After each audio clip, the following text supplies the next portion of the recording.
राधे राधे दोस्तों, जय श्री कृष्णा। कान्हा जी की कृपा हम सब पर बनी रहे, इन्हीं शुभकामनाओं के साथ आज की वीडियो को शुरू करते हैं। दोस्तों, आप सबका हमारे YouTube चैनल भक्ति में आस्था पर हार्दिक स्वागत है। आज की इस वीडियो में हम आपको पौष पुत्रदा एकादशी की जानकारी देंगे।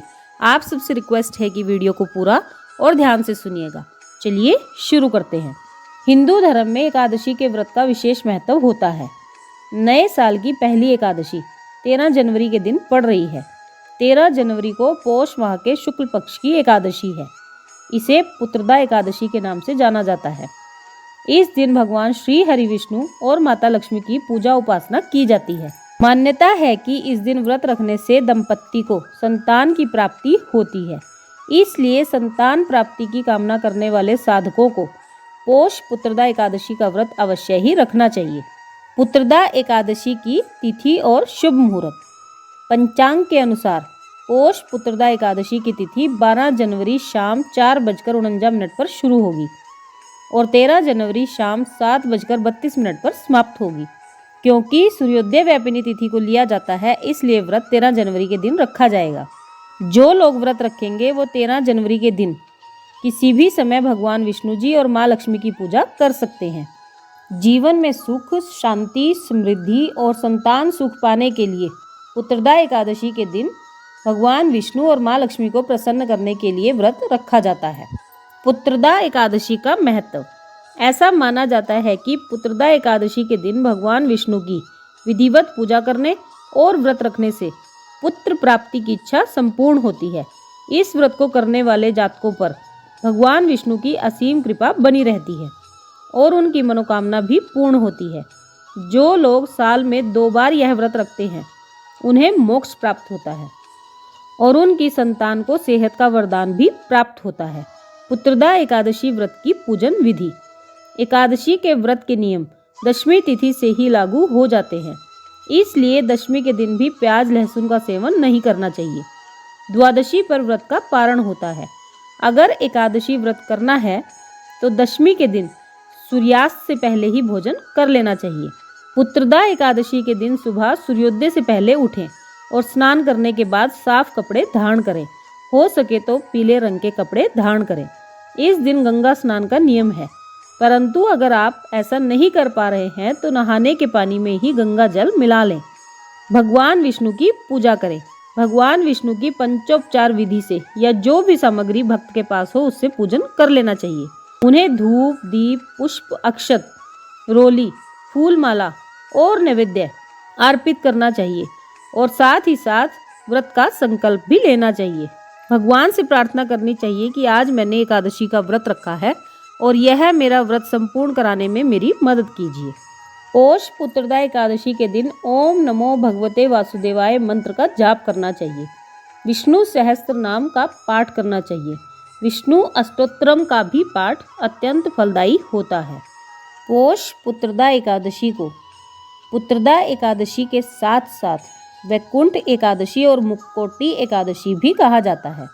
शास्त्रों में बताया गया है कि यह व्रत करने से योग्य संतान की प्राप्ति तो होती ही है और इसके साथ ही ये व्रत संतान को संकटों से बचाने वाला भी बताया गया है।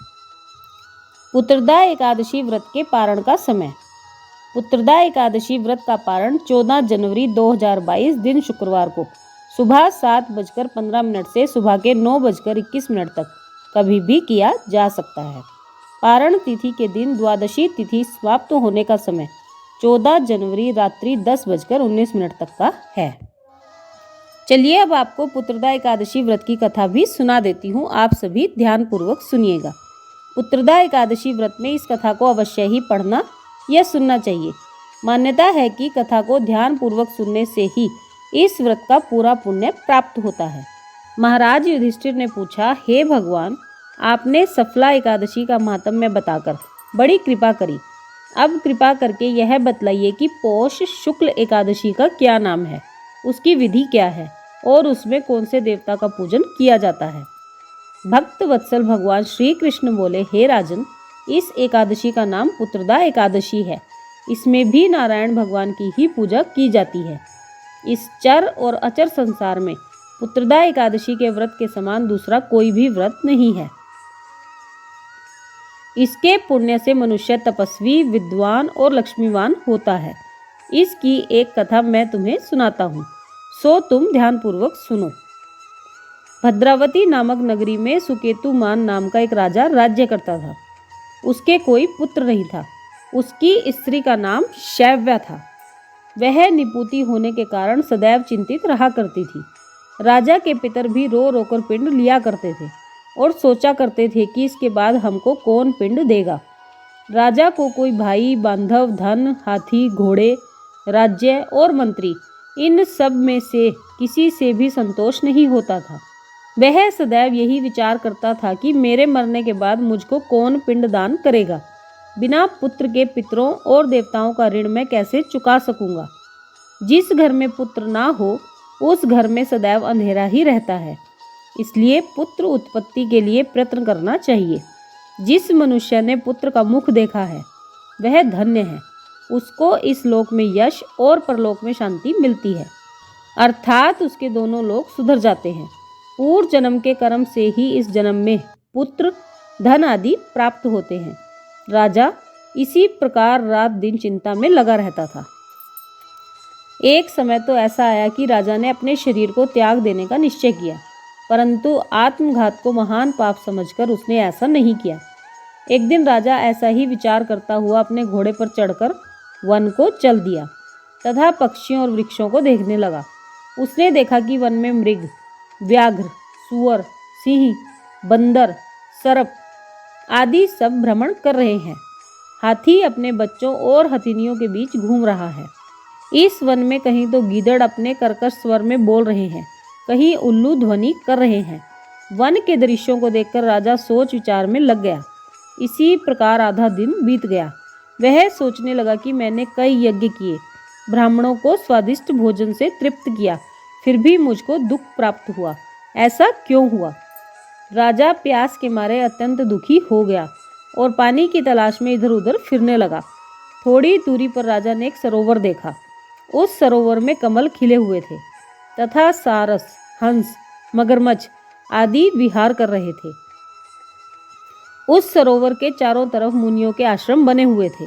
उसी समय राजा के दाहिने अंग फड़कने लगे। राजा शुभ शकुन समझकर घोड़े से उतरकर मुनियों को दंडवत प्रणाम करके उनके समीप बैठ गया। राजा को देखकर मुनियों ने कहा, हे राजन, हम तुमसे अत्यंत प्रसन्न हैं। तुम्हारी क्या इच्छा है सो हमसे कहो। राजा ने पूछा, महाराज आप कौन हैं और किस लिए यहाँ आए हैं, कृपा करके बताइए। मुनि कहने लगे कि हे राजन, आज संतान देने वाली पुत्रदा एकादशी है। हम लोग विश्वदेव हैं और इस सरोवर में स्नान करने के लिए आए हैं। यह सुनकर राजा कहने लगा कि महाराज, मेरे भी कोई संतान नहीं है। यदि आप मुझ पर प्रसन्न हैं तो एक पुत्र का वरदान दे दीजिए। मुनि बोले, हे राजन, आज पुत्रदा एकादशी है, आप अवश्य ही इसका व्रत करें। भगवान की कृपा से अवश्य ही आपके घर में पुत्र होगा। मुनि के वचनों को सुनकर राजा ने उसी दिन एकादशी का व्रत किया और द्वादशी को उसका पारण किया। इसके पश्चात मुनियों को प्रणाम करके महल में वापस आ गया। कुछ समय बीतने के बाद रानी ने गर्भ धारण किया और 9 महीने के पश्चात उनके एक सुंदर पुत्र हुआ। वह राजकुमार अत्यंत शूरवीर, यशस्वी और प्रजा का पालक था। श्री कृष्ण बोले, हे राजन, पुत्र की प्राप्ति के लिए पुत्रदा एकादशी का व्रत अवश्य ही करना चाहिए। जो मनुष्य इस महात्म्य को पढ़ता या सुनता है या किसी को सुनाता है, उसे अंत समय में स्वर्ग की प्राप्ति होती है। तो दोस्तों, ये थी पुत्रदा एकादशी की सारी जानकारी। आप सबने वीडियो को ध्यान से सुना, इसके लिए आपका धन्यवाद।